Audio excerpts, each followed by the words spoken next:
नमस्कार दोस्तों, मैं दिनेश पैरामेडिकल कोचिंग वाला के इस यूट्यूब चैनल में आपको बहुत बहुत स्वागत करता हूं। तो दोस्तों, लास्ट की क्लास में जो है हम लोगों ने जो स्टार्ट की थी नॉर्मलिटी से रिलेटेड कॉन्सेप्ट। और नॉर्मलिटी में मैंने आपको इक्विवेलेंट वेट, ग्राम इक्विवेलेंट, इसके बारे में डिस्कशन कर लिया था। इसके बारे में मैंने फॉर्मूला रिलेटेड सब बता दिया था। हालांकि ये टॉपिक जो है थोड़ा वास्ट है, यानी अभी इस लेवल पर अपन नहीं पहुँच पाए कि इसके और भी क्वेश्चन हमसे बन पाए। बाकी का जो डिस्कशन है इससे रिलेटेड अपन रिडॉक्स वाले चैप्टर में करेंगे। तब मैंने आपको आइडिया तो दे ही दिया है ग्राम इक्विवेलेंट के बारे में, इक्विवेलेंट वेट के बारे में, थोड़ा बहुत मैंने एन फैक्टर भी बता दिया। बट इसका डिटेल डिस्क्रिप्शन जो है रिडॉक्स में, और कुछ इसका पार्ट जो है वो हमारे जो चैप्टर नंबर 7 है इक्विलिब्रियम 11 का, थोड़ा डिस्कशन वहाँ दे रखा है। तो जहाँ जैसा डिस्कशन दे रखा है अपन वहीं डिस्कस करेंगे, ठीक है। M1V1 = M2V2, N1V1 = N2V2, तो वहाँ अपन डिस्कशन करेंगे डिटेल में, ठीक है। तो ग्राम इक्विवेलेंट वाले कॉन्सेप्ट जो थे वो अपन ने कंप्लीट किए। आज जो हमारा टॉपिक रहेगा वो रहेगा, देखिए आज का जो हमारा टॉपिक रहेगा वो रहेगा परसेंटेज यील्ड।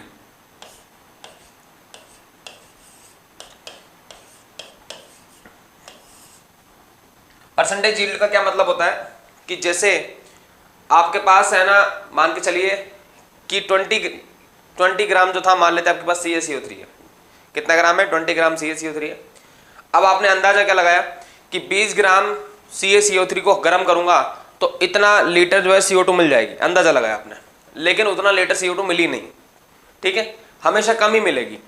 20 ग्राम CaCO3 था, उसको आपने हीट करना स्टार्ट किया, आपने CO2 चेक किया। अब आपने अंदाजा तो ये लगाया था कि इतनी CO2 मिलनी चाहिए थी, लेकिन इतनी CO2 मिली नहीं अपने को, ठीक है, इतनी CO2 मिली नहीं। तो फिर तो इसी जो चेंजेस को अपन, या इसी जो अपन ने कैलकुलेशन की थी, इसी कैलकुलेशन को अपन क्या नाम देते हैं? Percentage yield. डिटेल में भी बात करूंगा क्वेश्चन से रिलेटेड। पहले मैं इसका फॉर्मूला लिख देता हूं। फॉर्मूला क्या होगा कि percentage yield is equal to, इसका फॉर्मूला होता है W ऑब्जर्व्ड। W ऑब्जर्व का मतलब होता है कि प्रेक्षित मात्रा कितनी है डिवाइडेड बाय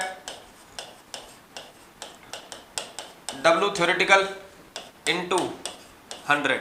तो ये परसेंटेज यील्ड का फॉर्मूला होता है। अब इसमें किस तरीके से क्वेश्चन बनते हैं, कैसे क्वेश्चन बनते हैं, वो अपन डिटेल में बात करेंगे, ठीक है। तो एक जनरल क्वेश्चन ले लेते हम लोग। देखिए क्वेश्चन क्या है कि 20 ग्राम CaCO3 on heating gives 2.24 litre CO2। Find percentage yield of CaCO3। आपसे कह रहा है कि आपके पास 20 ग्राम CaCO3 था, उसको जब आपने हीट करना स्टार्ट किया तो हीट करने पर आपके पास 2.24 लीटर CO2 मिल रही है। तो परसेंटेज यील्ड बतानी है किसकी? CaCO3 की। मैंने क्या बताया परसेंटेज का मतलब कि इतना हमने सोचा था लेकिन इतना मिला नहीं, कि 20 ग्राम CaCO3 को गर्म किया तो 2.24 लीटर CO2 मिल रही है। तो सोचा तो हमने कुछ और था, मिल कुछ और गया, ठीक है। कैलकुलेट करते हैं एक बार इसको, ज्यादा बेटर है। तो अब हम क्या कर रहे हैं, देखिए CaCO3 को अगर मैं हीट करूंगा तो हीट करने पर ये क्या बनाएगा? CaO प्लस क्या बनाएगा? CO2। अब क्वेश्चन में CO2 का जो वॉल्यूम है वो हमें कितना दे रखा है? 2.24 लीटर, ठीक है, बात समझ में आ रही। यहां से मैं है ना CO2 का मोल निकाल देता हूं।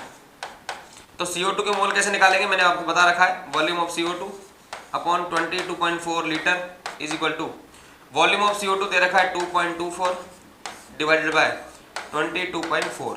यहाँ से पॉइंट हटाएंगे, 10 लगाएंगे, यहाँ से पॉइंट हटाएंगे, 100 लगाएंगे। ये कैंसिल हो गया, ये कैंसिल हो गया। तो यहाँ से मेरे पास CO2 के जो मोल आ गए वो कितने आ गए? 0.1 मोल, ठीक है। CO2 के मोल कितने आ गए? 0.1 मोल आ गए। अब क्या करेंगे हम लोग? अब तो जो हमारे पास इक्वेशन थी CaCO3, इसको हमने कन्वर्ट किया CaO प्लस CO2। यहाँ से CO2 के जो मोल आए थे वो कितने मिले? 0.1 मोल। अब मैं एक काम कर रहा हूँ कि इसके मोल से इसके मोल कैलकुलेट कर लेता हूँ। तो मैंने आपको तरीका बता रखा है, CaCO3 का mole upon 1 is equal to CO2 upon 1, ये बता रखा है। आप चेक करिए पुरानी वीडियोस, वहाँ मिल जाएंगे आपको। तो यहाँ से मेरे पास CaCO3 के जो मोल आएंगे वो कितने आएंगे? 0.1 मोल आ गए। इसका मतलब CaCO3 मेरे पास 0.1 मोल आ चुका। अब weight of CaCO3 upon molar mass of CaCO3 is equal to कितना आएगा 0.1। यहाँ से वेट ऑफ CuCO3 जो आएगा वो आएगा 0.1 into molar mass of CuCO3। तो यहाँ से आएगा 0.1 इंटू इसका होता है 100। सॉल्व करने पर कितना ग्राम आया 10 ग्राम। बात समझ आ रही है? यानी यहाँ से वेट ऑफ CuCO3 जो आया मेरे पास, वेट ऑफ CuCO3 आया मेरे पास 10 ग्राम।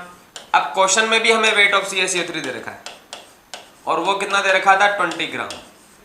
ये चेक कीजिए, देखिए क्वेश्चन में भी हमारे पास दे रखा है वेट 20 ग्राम। तो इसका ये मतलब है कि इसमें से एक ऑब्जर्व्ड है, एक थ्योरेटिकल है। तो जो क्वेश्चन में दिया गया था वो थ्योरेटिकल था और जो हमने निकाला वो कैसा हो गया, ऑब्जर्व्ड हो गया। आगे दो अलग अलग वेट, तो परसेंटेज यील्ड कितना आ जाएगा मेरे पास, बताइए।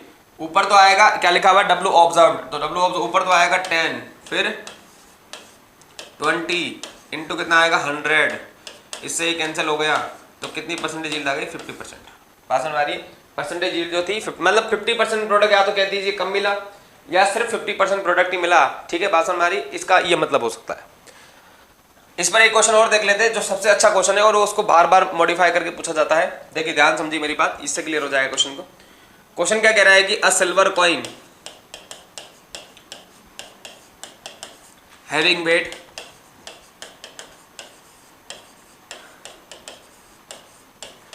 11.34 ग्राम when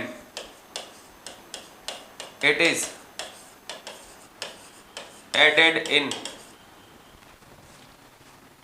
is added in NaNO3 solution and then NaCl solution, all silver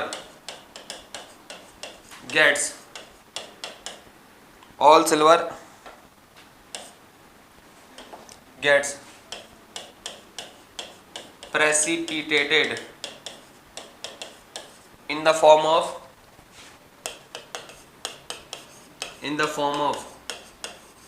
AgCl. Precipitated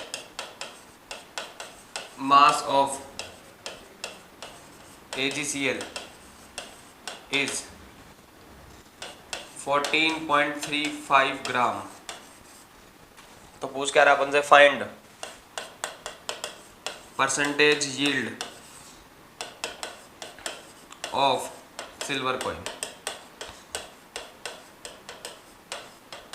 अच्छा क्वेश्चन है, ध्यान समझिएगा। क्वेश्चन क्या कह रहा है कि इसको ऐसे समझिए, थोड़ा सा मैं जनरल लैंग्वेज समझाता हूँ कि मेरे पास एक सिल्वर का कॉइन था, या यूँ समझिए कि मैं एक दुकानदार के पास गया, ऐसे मानिए, और ऐसा दुकानदार था जिसके पास जो सिल्वर बेचता था, चांदी बेचता था, उससे मैंने एक सिल्वर का कॉइन खरीदा, है ना, मान के चलिए इसकी सिल्वर का कॉइन खरीदा मैंने।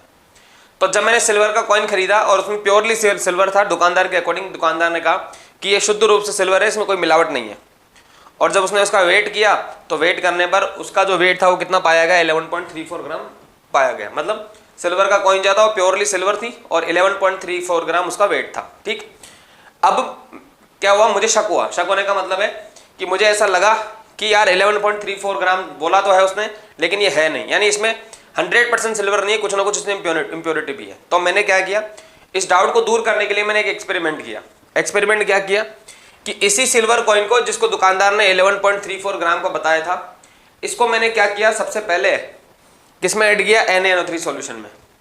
और NaNO3 सॉल्यूशन से निकालने के बाद इसको मैंने NaCl में ऐड कर दिया, NaCl के सॉल्यूशन में। तो सारा का सारा सिल्वर अब किस में चला गया होगा, देखिए बोला है क्वेश्चन ने कि all silver gets precipitated in the form of AgCl। इसका मतलब जो सिल्वर का कॉइन आपने डाला था ना, वो सारा का सारा सिल्वर जो है AgCl में कन्वर्ट हो गया। इसका मतलब अब सिल्वर क्लोराइड है, ठीक है। और जो AgCl का प्रेसिपिटेटेड मास है वो दे रखा है क्वेश्चन में 14.35 ग्राम दे रखा है। अब पूछ रहा है कि बताइए कि सिल्वर में परसेंटेज यील्ड कितनी थी या परसेंटेज प्योरिटी कितनी थी। प्योरिटी बोल दो, यहाँ बेटर वर्ड है, यहाँ पे एक काम करता हूँ मैं, यहाँ पे लगा देता हूँ परसेंटेज प्योरिटी, ठीक है। तो अब हमें ये कंफर्म करना है कि वाकई में देखें दुकानदार ने सही बोला था कि नहीं बोला था। तो अब क्या करना है, देखिए इसको सॉल्व करते हैं एक बार। तो सॉल्यूशन अपन इसका कर रहे हैं। सॉल्यूशन कैसे करेंगे, देखिए सबसे पहले सिल्वर का कॉइन था जिसका वेट ऑलरेडी दिया गया है कितना, 11.34 ग्राम। अब हमने क्या किया, इसको सबसे पहले तो किसमें ऐड किया, NaNO3 सॉल्यूशन में, तो A कंपाउंड बना होगा, फिर उसको अपन ने NaCl में ऐड किया, तो NaCl में ऐड करने के बाद क्वेश्चन ने कह दिया कि AgCl बना रहा है। इसका मतलब यूँ कह दीजिए कि सारा का सारा सिल्वर जो है वो AgCl में कन्वर्ट हो गया। ठीक है, बात समझ आ रही। अब AgCl का प्रेसिपिटेटेड मास जो है वो कितना दे रखा है, 14.35 ग्राम। तो अब हम क्या कर रहे हैं, यहाँ से मैं मोल निकाल रहा हूँ AgCl के। AgCl के मोल निकालेंगे तो गिवन मास 14.355 ग्राम अपॉन मोलर मास वो होता है 143.5। AgCl का मोलर मास 143.5 होता है। यहाँ से पॉइंट हटाएंगे तो डबल जीरो लगाएंगे, यहाँ से भी पॉइंट हटाएंगे तो एक जीरो लगाएंगे, ये कैंसिल हो गया, ये कैंसिल हो गया। तो यहाँ से मेरे पास AgCl के जो मोल आ गए वो कितने आ गए, 0.1 मोल आ गए। बात समझ आ रही। इसके बाद हम क्या करेंगे कि जो सारा का सारा सिल्वर जो था वो AgCl में गया था और यहाँ से हमने AgCl के जो मोल हैं वो कितने निकाल लिए, 0.1 मोल निकाल लिए। अब मैं क्या कर रहा हूँ, क्वेश्चन में AgCl के बारे में तो पूछा ही नहीं गया, क्वेश्चन में सिल्वर के बारे में पूछा गया। तो अब हम क्या कर रहे हैं, देखिए mole of silver upon 1 is equal to mole of AgCl upon कितना लगा रहा हूँ मैं 1। ठीक, तो यहाँ से मेरे पास सिल्वर का जो मोल आ जाएगा वो कितना आ जाएगा, 0.1 मोल। ठीक है ना, सिल्वर का मोल कितना आएगा, 0.1 मोल। अब given mass upon molar mass is equal to होता है 0.1। तो यहाँ से सिल्वर का जो वेट आ गया वो मेरे पास कितना आ गया, 0.1 into molar mass of silver. ठीक, तो यहाँ से सिल्वर का जो वेट आएगा वो कितना आएगा, 0.1 into molar mass of silver वो होता है 108। तो यहाँ से सिल्वर का जो वेट आएगा वो मेरे पास कितना आया, 10.8 ग्राम। अब देखिए यही झूठ पकड़ में आ गया ना। एक्चुअली में दुकानदार ने हमसे कहा था कि सिल्वर एक्चुअली में कितना है आपके पास, 11.34 ग्राम। बात समझ आ रही है। तो ये तो हमने ये तो दुकानदार ने हमको लिख के भेजा था कि भैया 11.34 ग्राम है, लेकिन जब मैंने कैलकुलेट किया तो एक्चुअली में सिल्वर कितना निकला, 10.8 ग्राम। तो गड़बड़ा गया ना, इसका मतलब प्योर 100% प्योर नहीं था। तो कितना परसेंट प्योर था, तो percentage purity is equal to या percentage yield is equal to कैसे निकालेंगे बताइए, वही गिवन मास जो निकाला था अपने ऑब्जर्व 10.8, यहाँ आ जाएगा 11.34 इंटू कितना आ जाएगा 100। तो चेक करते हैं एक बार इसको सॉल्व करने पर कितना आ रहा है, 10.8 11.34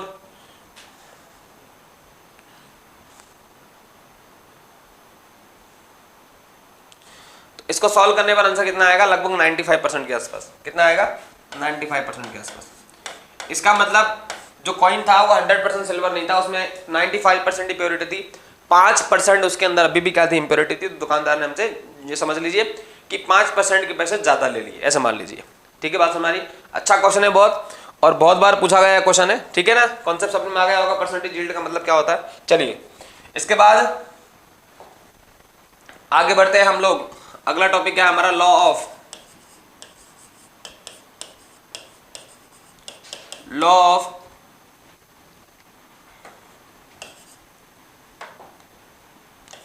of chemical combination.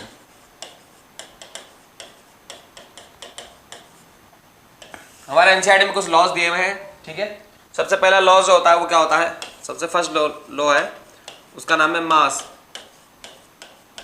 Conservation law. Mass conservation law क्या कहता है, देखिए ये कहता है कि in any reaction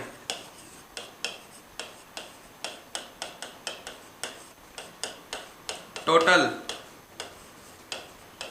mass of reactant, यानी किसी भी रिएक्शन में रिएक्टेंट का total mass is equal to total mass of product. कोई भी अगर रिएक्शन हो रही है, टोटल मास ऑफ प्रोडक्ट, कोई भी अगर रिएक्शन हो रही है तो जितना मास रिएक्टेंट का होगा वो सारा का सारा इक्वल हो जाएगा इसके प्रोडक्ट के। ठीक है, बस इसका एक एक्सेप्शन है, एक प्रॉब्लम है इसमें। किसके साथ एक्सेप्शन है, एग्जांपल लिख रहा हूं मैं, कि जितनी भी न्यूक्लियर रिएक्शन होती है, न्यूक्लियर रिएक्शन का मतलब होता है जिनमें अल्फा बीटा गामा डिके होता है या फिर रेडियो एक्टिव रिएक्शन जो होती है, न्यूक्लियर रिएक्शन के लिए मास कंजर्वेशन लॉ वैलिड नहीं है। न्यूक्लियर रिएक्शन के लिए मास कंजर्वेशन लॉ जो होता है वो वैलिड नहीं होता। ठीक है, बाकी सभी रिएक्शन के लिए मास कंजर्वेशन लॉ वैलिड होता है। एक बार इस पे क्वेश्चन भी चेक कर लेते हैं कैसा क्वेश्चन आता है, कि मैंने लिखा 10 ग्राम CaCO3 on heating on heating gives 5.6 gram CaO and x gram CO2। तो क्या कह रहा है, फाइंड x। क्वेश्चन हमसे ये कह रहा है कि आपके पास 10 ग्राम CaCO3 था, उसको आपने हीट किया, तो मैं यहाँ लिख रहा हूँ CaCO3, उसको हीट किया जा रहा है, क्या बना रहा है, CaO प्लस CO2। ये कितना ग्राम है बताइए, 10 ग्राम। क्वेश्चन में इसको भी दे रखा है 5.6 ग्राम, लेकिन इसके बारे में कोई डिटेल में चर्चा नहीं की, तो मैं लिख देता हूँ उसको x ग्राम। अभी मैंने मास कंजर्वेशन लॉ पढ़ाया कि रिएक्टेंट का टोटल मास और प्रोडक्ट का टोटल मास इक्वल होता है। तो यहाँ से हम लिखेंगे 10 इज इक्वल टू 5.6 प्लस कितना आएगा x, तो यहाँ से x आएगा 10 माइनस 5.6, तो यहाँ से x की जो वैल्यू आएगी कितनी आएगी, 4.41। ठीक है, तो इस तरीके से क्वेश्चन बन जाते हैं मास कंजर्वेशन लॉ पे, सिंपल से। चलिए, इसके बाद दूसरा जो लॉ होता है उसको हम कहते हैं law of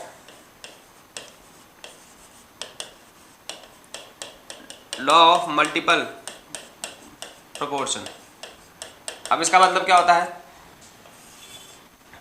law of multiple proportion ऐसे कहता है, एग्जांपल के साथ ही ले लेते ज्यादा बेटर है, कि मान लेते मेरे पास दो एलिमेंट है, जैसे नाइट्रोजन और ऑक्सीजन है, ये दो एलिमेंट है ना, बहुत सारे एलिमेंट हो सकते हैं, मैं सभी लिख देता हूं, जैसे कार्बन और ऑक्सीजन भी हो सकता है, या फिर सल्फर और ऑक्सीजन भी हो सकता है, या फिर हाइड्रोजन और ऑक्सीजन भी हो सकता है। ठीक है, तो मेरे पास दो एलिमेंट है, अब इन दो एलिमेंट को मिलकर कंपाउंड बनाना है। कंपाउंड जो है वो एक टाइप का भी हो सकता है, कंपाउंड बहुत सारे टाइप का भी हो सकता है। जैसे नाइट्रोजन और ऑक्सीजन मिलेंगे जब, तो बहुत सारे कंपाउंड बनाएंगे। कौन कौन से कंपाउंड बनाएंगे, तो हो सकता है कि ये नाइट्रोजन और ऑक्सीजन मिलेंगे तो बहुत सारे कंपाउंड बनाएंगे। कौन कौन से, जैसे एक कंपाउंड इन्होंने बना दिया N2O, एक कंपाउंड इन्होंने बना दिया NO, एक बना दिया इन्होंने N2O3, एक इन्होंने बना दिया N2O4, एक इन्होंने बना दिया N2O5। कहने का मतलब यह है कि दो एलिमेंट थे मेरे पास, नाइट्रोजन और ऑक्सीजन, इन्होंने मिलकर जो है वो बहुत सारे कंपाउंड बनाए, है ना। तो नाइट्रोजन ऑक्सीजन के मिलकर इतने सारे कंपाउंड बन गए। अब आगे क्या कह रहा है, तो अभी एक बार इसको लिख लेते हैं हम लोग। देखिए, अब यहां से क्या पता चल रहा है, यहां से पता चल रहा है कि 40, देखिए एक नाइट्रोजन का जो एटॉमिक मास होता है वो कितना होता है, 14, तो दो का कितना हो जाएगा, 28। तो यहां से पता चल रहा है कि 28 ग्राम नाइट्रोजन ने कितने ग्राम के साथ रिएक्शन की, 16 ग्राम ऑक्सीजन के साथ रिएक्शन कर ली। ठीक, यहां पर हम क्या लिखेंगे कि 14 ग्राम नाइट्रोजन जो है वो किससे रिएक्शन कर रहा है, 16 ग्राम ऑक्सीजन से। यहां पर हम क्या लिखेंगे, यहां लिखेंगे 28 ग्राम नाइट्रोजन जो है वो रिएक्शन कर रहा है 48 ग्राम ऑक्सीजन से। यहां पर लिखेंगे अपन 28 ग्राम नाइट्रोजन जो है वो रिएक्शन कर रहा है 64 ग्राम ऑक्सीजन से। और यहाँ हम बात करेंगे तो 28 ग्राम नाइट्रोजन जो है वो 80 ग्राम ऑक्सीजन से रिएक्शन कर रहा है। ठीक है, ये तो हमने इन कंपाउंड से लिख दिया। अब आगे क्या कहता है, एक बार इसको मैं हटा देता हूं ताकि थोड़ी जगह मिल जाए।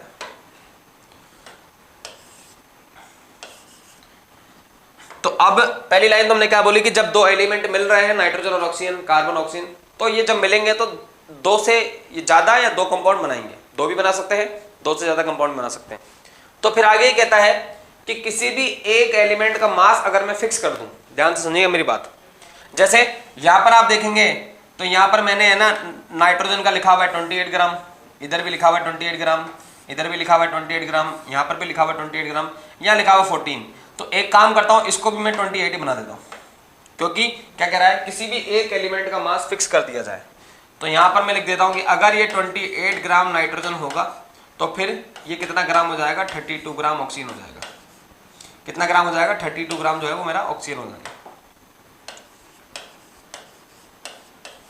ठीक है, बाकी जिनमें इनमें कोई चेंजेस नहीं किया तो इनको मैं दोबारा से लिख देता हूं एक बार। 28 ग्राम नाइट्रोजन, यहाँ लिख दिया मैंने 16 ग्राम ऑक्सीजन। फिर यहाँ पर इधर मैं लिख रहा हूँ 28 ग्राम नाइट्रोजन और यहाँ हो जाएगा 48 ग्राम ऑक्सीजन। और यहाँ पर मैं लिख देता हूँ 28 ग्राम नाइट्रोजन और यहाँ हो जाएगा 64 ग्राम ऑक्सीजन। और यहाँ बात करूँगा तो 28 ग्राम नाइट्रोजन और ये कन्वर्ट हो रहा है हमारा कितना, 80 gram oxygen.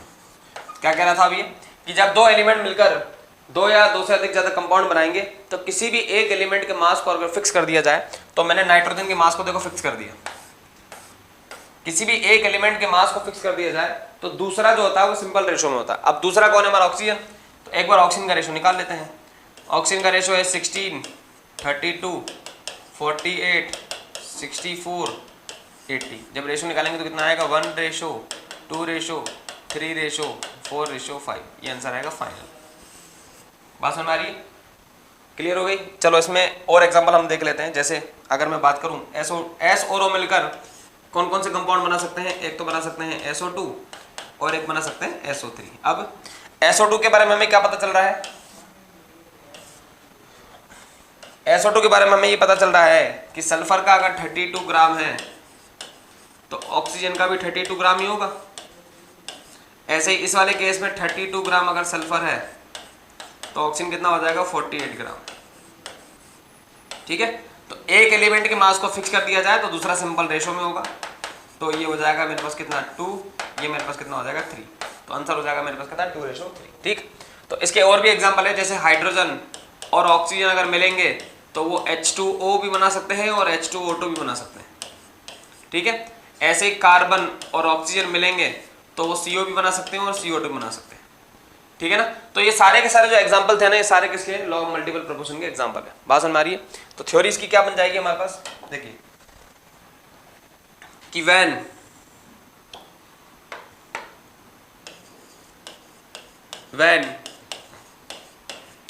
two elements combine to form two or more products, then fixed mass of one element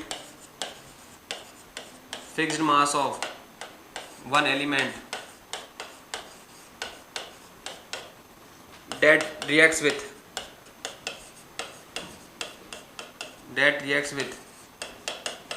different mass of another element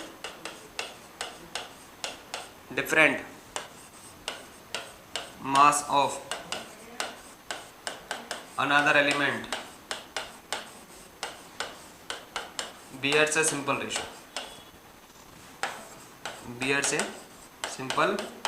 ठीक, तो ये थ्योरी हो गई। ठीक है, थोड़ा सा मतलब मैंने डिटेल में लिख दिया इसको। इसके बाद अगला जो आता है हमारे पास, जो लास्ट लॉ आता है हमारे पास, वो कौन सा आता है, लॉ ऑफ कांस्टेंट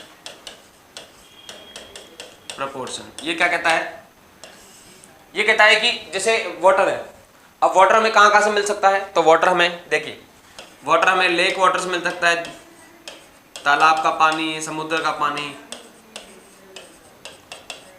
इसके अलावा नदियों का पानी, कहीं से भी प्राप्त करो। और या फिर केमिकली बात करें तो हाइड्रोजन और ऑक्सीजन मिलकर भी क्या बनाते हैं, वाटर बनाते हैं।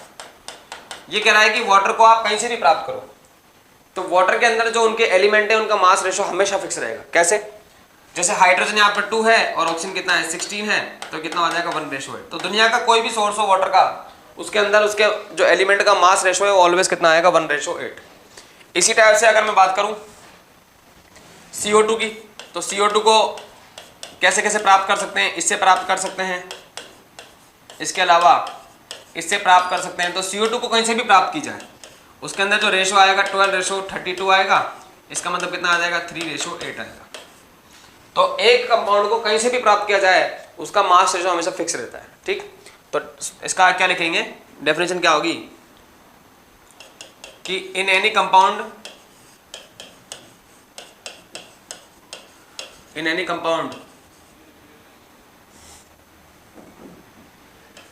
mass of elements are always constant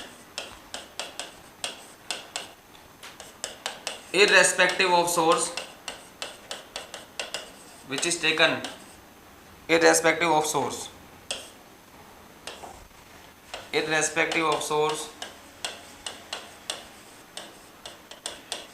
taken from it, यानी सोर्स कोई भी हो उससे कोई लेना देना नहीं है, उसके मास रेशो जो होगा हमेशा क्या रहेगा, फिक्स रहेगा। ठीक, बात समझ आ रही है।